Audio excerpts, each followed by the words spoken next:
Hello Scorpio, Sun, Moon Rising, and Venus signs. Kamusta kayo? Sana po'y nasa mabuti kayong kalagayan. Welcome back po sa Star Tarot. At kung bago kayo rito, welcome din po kayo. Please subscribe, like, share my videos, and leave me a comment kung nakaresonate po kayo. Thank you. So, first card ni Scorpio, we have Nine of Pentacles. Ayan. So, this is really beautiful, no? Na energy. Kasi si Nine of Pentacles, ano to luxury. You know, this is luxury na pwede ninyong ma-enjoy sa ngayon. Kasi merong perang dadating, no? This is financial gain. This is the time wherein may experience mo yung prosperity and abundance.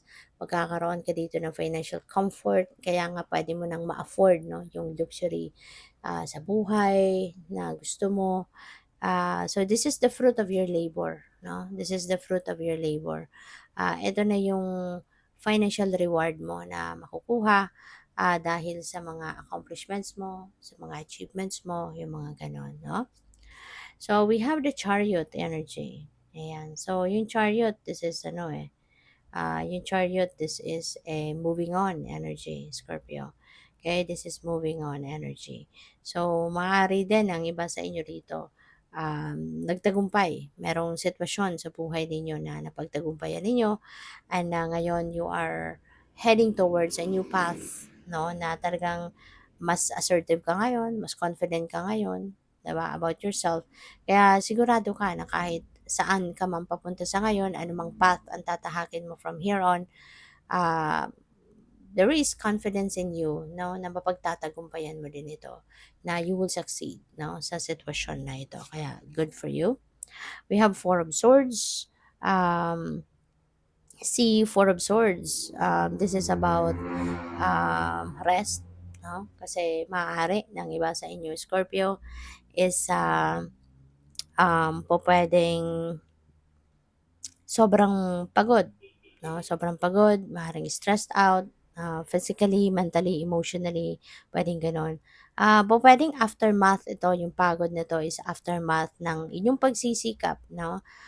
Pagpe-persevere na ginawa dito sa kung ano man ang bagay na pinagtagumpayan ninyo, 'di ba? Tulad nito, maaaring dahil sa pagsisipag, pagtitiyaga ninyo, maaaring you've been working long hours, overtime, kaya ninyo nakuha na yung fruit of your labor. So, pupuwedeng gano'n ang ganap dito, okay? Kaya ibigay mo naman sa sarili mo ngayon yung oras ng pagpapahinga. 'Di ba? Nagtagumpay ka na, napagtagumpayan mo na kung ano man ang chapter na 'to na talagang pinagsikapan mong mapagtagumpayan, you succeeded. Kaya sa ngayon, it's time para bumawi ka naman muna sa sarili mo. Bumawi ka sa katawan mo, sa kalusugan mo, 'di ba? So, it's time for you to rest, maybe take a vacation, staycation, ganyan, para na maka-recover ka muna so that you will be ready for kung ano naman ang susunod mong gagawin. Okay?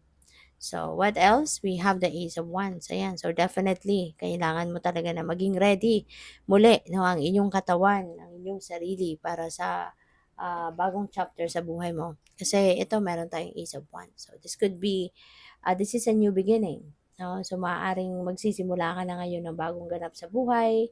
Magsisimula ka na ng pwedeng bagong career, pwedeng bagong trabaho, 'di ba? There is something, no, that you are going to start ngayon sa buhay mo. Kaya you need to be ready for that, 'di ba? Hindi naman pwedeng sisimulan mo tapos iiwanan mo na, 'di ba? Wala namang gano'n.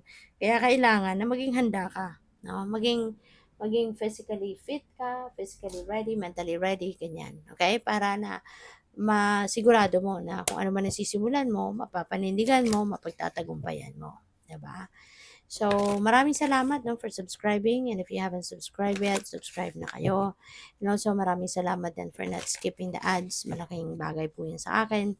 And also, please click the join button sa baba ng video kung gusto po ninyo na mag-join kayo sa membership. Okay? Salamat po. So, we have the shine from within. Ayan. So, shine from within.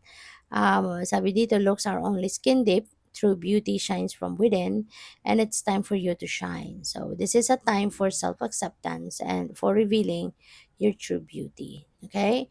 So, maaari, no, na sa ngayon, kailangan mo ng ipakita 'no, yung galing mo, yung talents mo, yung skills mo, yung gifts mo, at, most importantly yung tanggapin mo yung tunay na ikaw. I-embrace mo na yung tunay na pagkatao mo, yung tunay mong kulay, i-embrace it and share it with the world, 'di ba? Kasi 'wag mong itago 'no, kung anong meron ka. 'Wag mong itago kung ano yung mga talento mo, mga ganyan. Kasi you never know 'no, na kapag nilabas mo 'yan, shinare mo sa iba, ang dami mo palang matutulungan. Ang dami palang mai-inspire mo. Ang dami mo palang mamomotivate na gawin din ang same thing. Kasi parang hindi lang ikaw ang nandiya-diyan, 'di ba, na kinakahiya ang sarili niya, ikinakahiya ang, kaniyang ano, ang kaniyang mga talents, ang kaniyang mga spiritual gifts, 'di ba? Kaya kung kunyari may ganyan kang sitwasyon, 'di ba, tapos you are going to unleash, 'di ba, kung ano man 'yan mga tinatago mo. Tapos 'di ba, ang dami palang hahanga sa'yo, 'di ba? Ang dami palang makaka-appreciate sa'yo.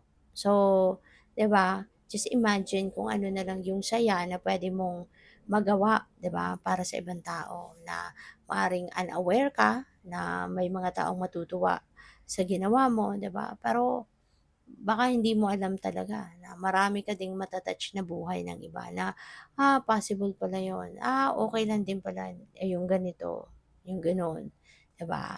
Kaya it's time for you to shine, it's time for you to shine. So, what else? We have look in a book. Sabi dito, whatever your question right now, you'll find the answer in a book. The words you find will bring the insight you seek. Okay?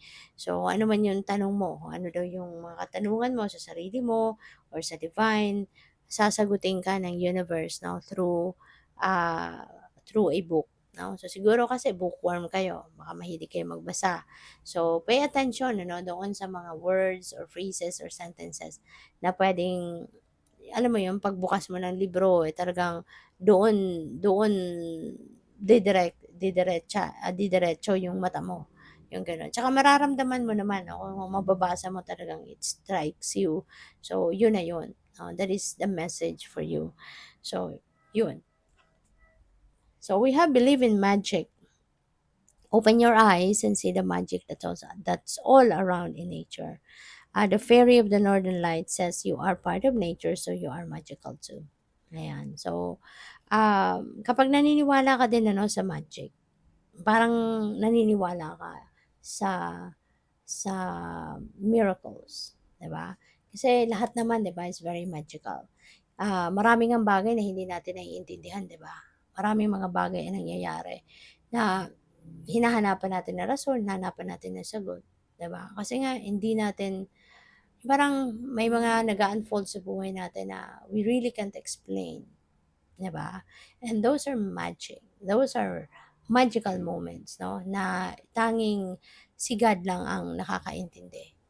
Although, ipapakita din sa atin yan, ipapaintindi din sa atin yan at in God's perfect timing, 'di ba? Pero maraming nangyayari sa buhay natin na ngayon nag-a-unfold, pero later on pa natin maiintindihan kung bakit, 'di ba? Kaya, when you believe, no, when you believe in magic, when you just, believe kung ano nangyayari, ano nakikita mo, 'di ba? 'Wag na nating questionin, 'di ba? Wag na nating questionin. Let's just embrace it, 'di ba? Kasi katulad ng miracles, 'di ba? May mga bagay talaga na sadyang nangyayari na lang, 'di ba, without any explanation. Pero hindi naman 'yan para na, questionin natin, na para i-reject natin, 'di ba? Kasi lahat naman na nangyayari is a blessing, 'di ba? So, when you believe in magic, then definitely magical moments, magical events will definitely unfold. Katulad ng milagro, it is possible. Miracles do happen, no, sa buhay natin. Kaya kailangan lang natin na i-embrace, no? Let's just embrace what is unfolding, what is happening. Kasi kahit hindi man natin yan maintindihan sa ngayon, 'di ba? Later on, maiintindihan din natin yan. Kaya wag lang tayong magmadali na hanapin ang kasagutan, wag lang tayong magmadali na hanapin ang kung ano man ang eksplanasyon 'no, sa mga pangyayaring 'yan. So, good luck. Thank you for watching. Love and light. Namaste.